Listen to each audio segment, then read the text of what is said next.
Eh bien, bonjour à tous, on se retrouve pour une toute nouvelle vidéo vraiment très particulière puisqu'on se retrouve pour faire mon top 10 global de cette saison 2022. Nous sommes en décembre et comme chaque mois de décembre, j'essaie de vous donner un top 10 non exhaustif, c'est purement personnel, de mes 10 coasters préférés à la date où vous voyez cette vidéo. Vous allez voir, il y a eu beaucoup de changements, c'est notamment dû à deux gros trips qui se sont déroulés durant cette année, notamment aux États-Unis, à Orlando en Floride et en Pologne. Ça va énormément se faire ressentir dans mon top 5, puisque mon top 5 est quasiment composé à 60% de coasters venant de ces trips. Voilà, je vous propose donc de commencer sans plus attendre par le 10e coaster. Lost Gravity. Oh là, je vais me faire engueuler. Je vais me faire engueuler très clairement. Mais voilà, c'est un petit peu mon chouchou. C'est un Mack Ride situé donc à Walibi Holland. Et pour le coup, celui-là, mais qu'est-ce que j'adore. Certes, je lui ai trouvé de plus en plus de défauts cette saison-ci, notamment un gros syndrome de vibration sur certaines parties de son layout, mais plus il chauffe, plus il devient meilleur. Et c'est vrai que Lost Gravity, je le consomme un petit peu avec excès, surtout lors des nocturnes des Halloween Fright Night. C'est vrai qu'en ayant fait Walibi Holland 3 fois cette saison-ci, j'ai pas vraiment beaucoup fait Lost Gravity en été, je me suis plus concentré sur Untamed. Par contre, pendant les Halloween Fright Night, je me fais vraiment plaisir sur mes rides de Lost Gravity. Et pour cause, parce que vous devez le voir à l'image, Lost Gravity est vraiment très bien mis en valeur grâce à ce jeu d'éclairage absolument sublimissime. Justement, synchronisé avec la musique, synchronisé avec l'éclairage, tout est absolument génialissime.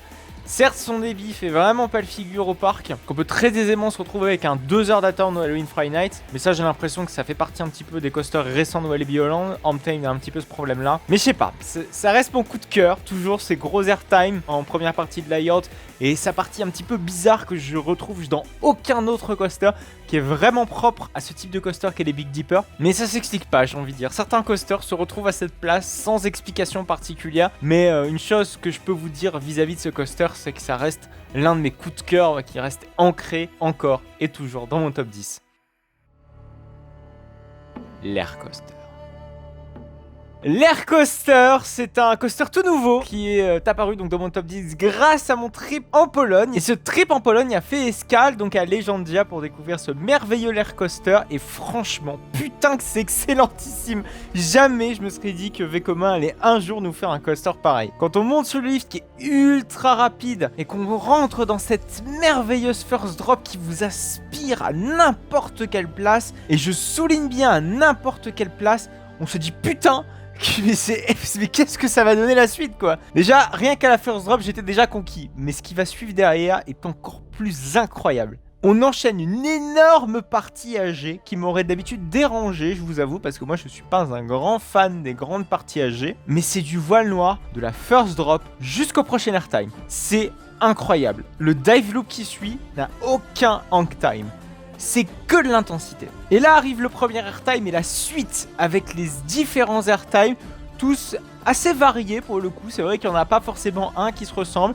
Même si on a un premier airtime très sévère qui vraiment nous remet les idées en place. Voilà, on avait un gros voile noir et là derrière, on se retrouve derrière quand même avec des airtimes relativement sympas qui viennent rythmer en fait partie AG et partie AG négatif.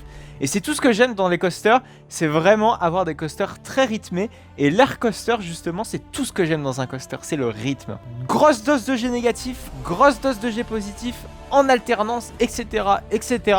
Et avec vraiment une maîtrise assez parfaite des sensations. Le passage Lord Line Roll dans la gare est absolument génialissime.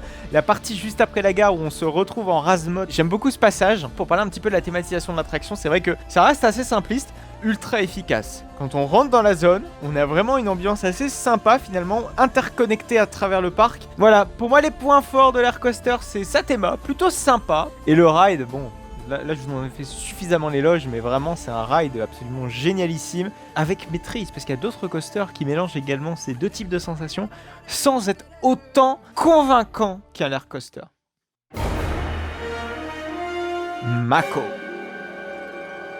Mako à SeaWorld Orlando, et là pour le coup c'est vraiment mon hyper coaster Bolliger et ma billard préférée. Je pense qu'on peut le dire, j'avais vraiment beaucoup de doutes à le dire lorsque j'étais à SeaWorld Orlando, c'était de savoir si je préférais Mako à Shambhala, bien que les deux soient assez complémentaires et quelquefois un petit peu différents. J'ai trouvé les airtimes de Mako plus puissants que ceux de Shambhala. Ça reste du Bolliger et ma billard, mais pour le coup j'ai vraiment adoré la fluidité avec laquelle prend les éléments Mako. et dans laquelle on se retrouve éjecté de notre siège. Pour moi, ça vaut très aisément certains airtime de Mac. Mais on est toujours dans cette philosophie à la Bolívar Mabillard, vraiment d'avoir des airtime très longs. Et pour preuve, tellement convaincant ce Mako que finalement c'est le seul Bolívar Mabillard de ce top 10. Je me souviens d'éléments très smooth, très amples, pas du tout aussi fade, mais on est plus dans l'antithèse de Silver Star. Bien que son layout lui ressemble un petit peu, franchement, Mako est carrément au-dessus. Même les petits airtime à la fin, où on se retrouve carrément là au niveau du lac, c'est très esthétique ce genre de choses. Ses couleurs sont plutôt sympas, même sa palette de couleurs globale, hein, sa file d'attente est plutôt cool, avec des planches de bois, on retrouve un petit peu l'aspect marin qu'adopte tout le parc SeaWorld. Le son de dispatch a été également travaillé, le son de retour du train en station, et le tout s'accorde vraiment avec une perfection assez déconcertante ce Mako. Malgré quelques petites trim breaks qui viennent un petit peu ralentir l'expédition, j'ai pas trouvé ça aussi gênant qu'un Silver Star. Donc Mako à SeaWorld Orlando, c'est un coup de cœur clairement de ce trip aussi aux États-Unis. Pour moi, ça reste un immanquable de chez Bolliger & Mabillard, et pour moi, le meilleur Bolliger & Mabillard jamais testé. Ride to Happiness. RTH, c'est son retour dans son top 10, même s'il a perdu quelques petites places. Ce n'est pas du tout parce que je l'aime moins, bien au contraire, c'est juste que il y a forcément des coasters qui se sont greffés au-dessus, mais vous allez voir ça dans quelques instants. Mais Ride to Happiness arrive toujours à me convaincre, bien qu'il soit vraiment assez disparate, toujours dans ses sensations comme je vous l'ai déjà évoqué dans mon précédent top 10. D'ailleurs, si vous n'avez pas vu mon précédent top 10, c'est-à-dire celui l'année dernière, j'y détaille très bien mon avis, donc n'hésitez surtout pas à aller voir, ça s'affiche dans le petit i en haut à droite. J'ai senti également quelques petits changements au niveau du launch. Je vous avoue que le launch, je le trouve moins puissant qu'avant, je ne sais pas pourquoi. C'est une impression que beaucoup de personnes ont, même si c'est une impression vraiment qui est très spécifique à la saison d'hivernale, donc j'attends de voir évidemment la saison d'été pour voir si le coaster ne subit pas justement peut-être trop les températures. Mais voilà, en gros finalement des rides de RTH, on peut en avoir des excellents comme de très mauvais, même si le très mauvais n'est jamais toujours très mauvais. Mais pour faire un petit peu le parallèle avec l'Arc Coaster, c'est un petit peu la même philosophie d'alterner G et partie G négatif. Le problème avec Ride to Happiness, c'est qu'on a vraiment des parties très cloisonnées, G positif et G négatif. On n'a pas suffisamment de mélange, c'est ce que je lui reproche. Bien que sa refaisabilité, sa thématisation est supérieure à l'Arc Coaster, lui, son coaster entier, c'est-à-dire tout son layout, est vraiment refaisable d'une manière mais absolument remarquable. Bien que ses pics d'intensité sont absolument énormes, RTH, on peut en ressortir parfois un petit peu déçu, contrairement à l'Arc Coaster. Après RTH, ça reste aussi un coaster de bon park, donc forcément tout de suite, ça joue un petit peu. Voilà, pour résumer, rien de nouveau sous le soleil chez RTH. Ça reste une excellente machine que je vous recommande évidemment toujours à faire. Flying Aces. Flying Aces, il est encore là, il est dans mon top 10, bien que ça fait au moins 5 ans que je ne l'ai pas refait, le Flying Aces. Mais je pense qu'il mérite toujours sa place de merveilleux Wing Rider. Un petit peu dans la veine de Conda, on va pas se mentir, sur certaines de ces parties où il y a de gros airtime, parfois même plus puissants que ceux de Conda. Mais en fait, c'est surtout dans la seconde partie Flying Aces qui est vraiment supérieure à un Conda, puisqu'on a pour une fois de beaux airtime, de beaux EGF turn, ce que n'a malheureusement pas réussi à faire Conda. Mais voilà, c'est encore une fois juste pour faire un parallèle avec d'autres coasters qui sont dans mon top 10, parce que celui-ci, on va pas vraiment s'y étaler trop là-dessus, puisqu'on le connaît bien. Je vous ai déjà fait l'éloge dans des précédents top 10, donc c'est good. Conda. Conda à Walibi Belgium, c'est le méga coaster qui a ouvert l'année dernière. Et il me séduit toujours autant ce petit Conda, bien plus que la saison précédente. Il faut vraiment le surligner ce truc là, parce que vraiment Conda, cette saison-ci, il a été clairement supérieur. Je pense que les nocturnes d'été ont clairement aidé à cela, parce qu'on a pu quand même rider Conda à 22h, des températures quand même assez extrêmes, ce qui a fait que du coup vraiment Conda était vraiment super chaud, à tel point également que j'ai connu Conda à mi-capacité, puisqu'il faisait clairement trop chaud pour le voir tourner, il était en survitesse, et cette journée là, pour Dieu que je m'en souviendrai. Quand il est chaud, clairement ça devient une bombissime, une bombe atomique sur les deux premières airtime, on a de beaux petits airtime sur la fin du layout. Malheureusement c'est moins le cas quand il est froid, mais très clairement quand il est froid cette saison-ci, c'est clairement mieux que quand il était froid la saison dernière. À froid, clairement l'année dernière on décollait pas du tout. Cette année, même à froid, on décolle un petit peu. Mais quand il devient chaud, là ça devient clairement plus intéressant. Le coaster est complet, il propose des doses de G, des doses de G négatifs. Franchement, ça reste un excellent méga coaster Itami que je vous recommande très chaudement à aller faire si jamais ce n'est pas déjà fait. Au passage, si jamais vous souhaitez voir un avis détaillé sur Conda, je vous invite très sincèrement à aller revoir la vidéo de l'année dernière sur mon top 10, un petit peu comme Ride to Happiness, c'était un petit peu le duel de l'année Conda RTH. Cette année, c'est Conda qui gagne. Zadra. Zadra, c'est le RMC le moins bon de ce top 10. Je vous avoue avoir été un petit peu déçu par Zadra. Bon, il est quand même tout de même à une place honorable, 4ème, mais Zadra, je vous avoue que j'en attendais un petit peu plus, surtout en termes d'airtime. Pour vous détailler un petit peu la bébête, on commence par un joli lift qui surplombe littéralement Energylandia et ça nous permet vraiment de voir toutes les proportions absolument démentielles qu'a le parc. On embarque donc dans cette merveilleuse drop, très belle drop, mais j'ai déjà vu plus. Et ensuite on prend une vitesse mais de malade mentale sur tout le layout et ça s'arrête jamais.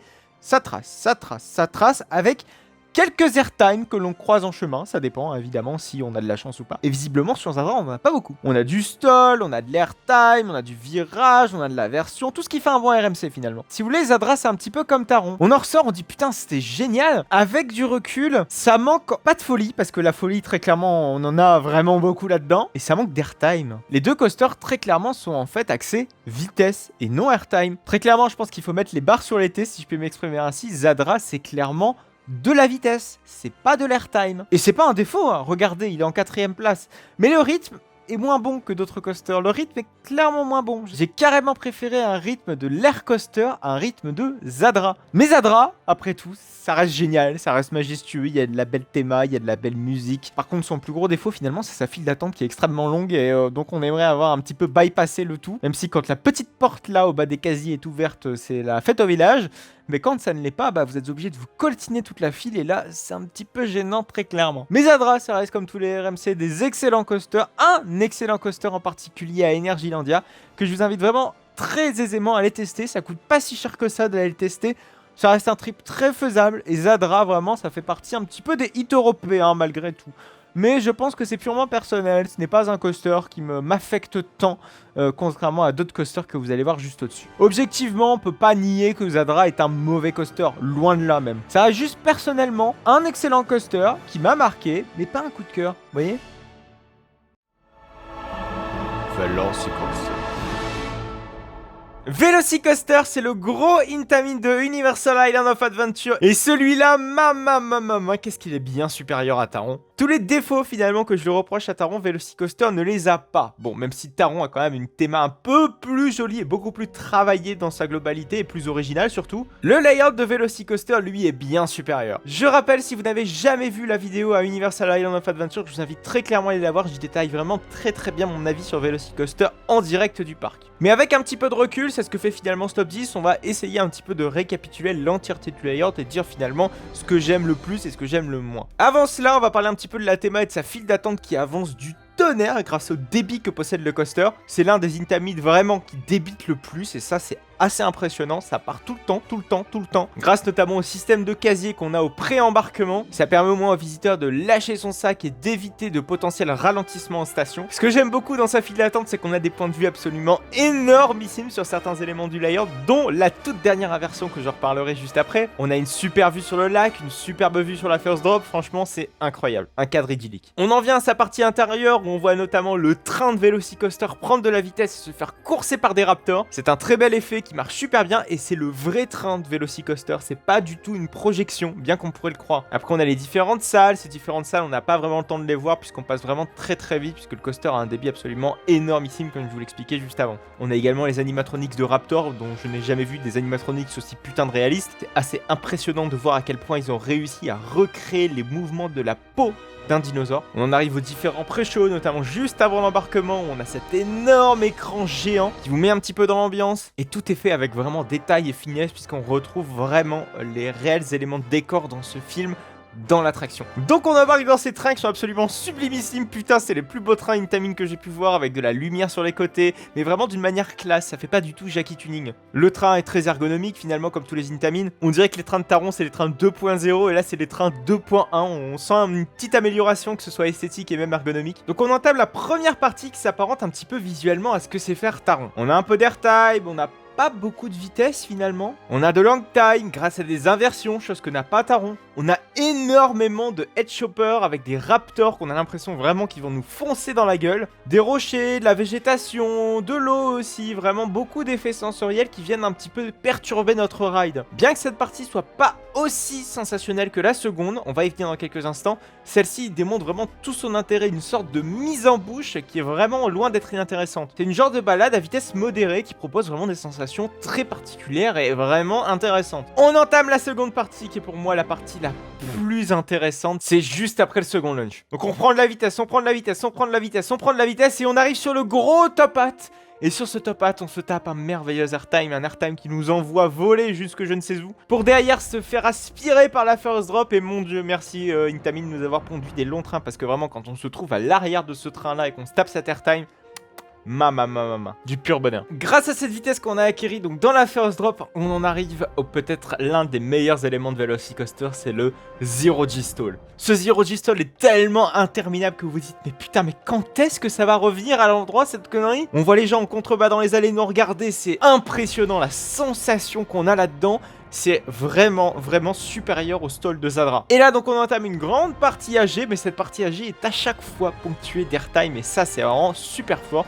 En fait c'est une énorme helix et dans cette helix à chaque fois vous allez avoir quelques airtime inclus dans l'helix, c'est absolument dinguissime. Que ce soit de l'airtime, du stall, à chaque fois vous en avez pour votre quota de sensations. Après cette helix qui encercle un petit peu les allées du parc, on arrive sur l'un des meilleurs éléments encore une fois de ce coaster, c'est le Mosasaurus Roll. C'est un long nom d'élément pour qualifier un excellent élément qui est absolument dinguissime. Vous rentrez là-dedans, vous vous faites éjecter dans tous les coins, latéralement parlant, verticalement parlant, c'est du grand n'importe quoi. Cet élément est absolument fou puisqu'il faut bien se rendre compte que les trains de Velocicoaster sont beaucoup plus hauts que la normale et d'avoir fait un élément aussi raplati, aussi raplapla et très long sur la longueur, on arrive à avoir mais des éjections dans tous les coins, j'en ai pas les mots. Faut vraiment tester ce Mosasaurus Roll pour vraiment se rendre compte de l'intensité qu'a cet élément. Et après on arrive 2-3 petits airtime plus tard pour enfin arriver sur les freins. Les freins finaux qui nous font un petit peu patienter avant que le prochain train soit dispatché. 4 trains c'est quand même relativement énorme pour un Blitz Coaster Intamin et 4 trains de très longs trains. On retourne en station, on récupère nos bagages et ensuite on peut profiter de cette merveilleuse vue qu'a Velocicoaster et pourquoi pas en refaire un tellement le débit est bon et tellement ça absorbe. Voilà typiquement une bonne utilisation de licence Velocicoaster. C'est vrai que je l'ai pas précisé mais il est thématisé sur la licence Jurassic World. Et finalement Velocicoaster il est un petit peu à l'image du parc dans lequel il est. C'est un excellent parc Universal Island of Adventure que je vous invite très chaudement à aller visiter puisqu'il y a absolument des coasters, des attractions, des dark rides absolument majestueux. C'est pour moi l'un de mes parcs préférés mais je vous ai suffisamment détaillé toutes les qualités de ce parc dans ma vidéo. Voilà, pour moi Velocicoaster corrige tous les défauts d'un Taron. On a du top hat, de la vitesse, des grands éléments, de l'airtime et un rythme absolument effréné. Le tout dans un confort absolument irréprochable. Velocicoaster, c'est clairement un coaster à aller tester. Untamed. Untamed, c'est mon tout premier RMC, il est toujours tout de même à la deuxième honorable place, mais il n'est plus à la première place puisque ce merveilleux RMC s'est fait détrôner par un autre coaster que vous allez voir dans quelques instants, mais il reste tout de même à cette merveilleuse place honorable et il est au-dessus de Zadra. Pour moi Untamed a un rythme absolument effréné, un petit peu comme Velocicoaster, en même plus intéressant parfois. Pareil, c'est pas un coaster où je vais vraiment m'éterniser là-dessus puisque je vous ai déjà suffisamment dit toutes les qualités de ce coaster dans les précédents top 10, mais pour moi ça n'a pas changé, bien qu'il est je trouve encore meilleur que les saisons précédentes, peut-être grâce à mes rides relativement chaud que j'ai pu faire durant la saison d'été. Et pareil, durant les nocturnes des Halloween Friday Night, Untamed était vraiment très chaud grâce aux températures qu'il pouvait faire à ce moment-là, c'est-à-dire 20 degrés au plein mois d'octobre. C'était assez idyllique comme cadre, donc il était clairement loin d'être avare en sensation. On attend bien évidemment impatiemment le prochain RMC que va nous pondre Walibi Holland. Peut-être qu'il sera meilleur, moins bon, j'en sais rien, mais Untamed déjà met la barre très haute. Iron Gwazi.